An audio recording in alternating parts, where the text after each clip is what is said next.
Putli Mandli po is a Mindanaoan delicacy po. So ano po Okay. siya, from Tausug cuisine po. Okay. Para po siyang kakanin. Mm. And then, nakakatuwa po kasi po nung book lunch po namin, dun ko lang din po na-try yung Putli Mandli.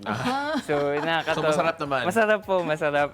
This is the first book lunch po that I experienced as an I illustrator. see. Okay. And yun nga po, seeing po last week nung book lunch po na yung pinaghirapan po namin na libro, naka-display around the gateway, and then yung cover po ayun po naka-display po siya dun sa LED screen sa taas.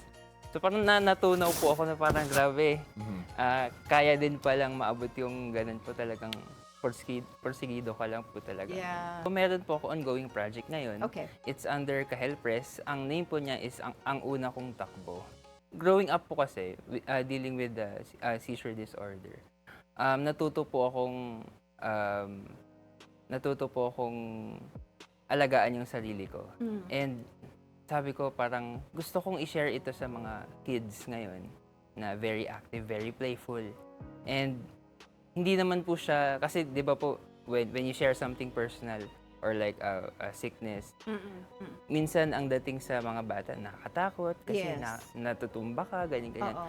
But for me po, mas gusto ko pong iparating sa kanila na it's okay na pwede namang magamot, or you can cope with that Right. illness or sickness.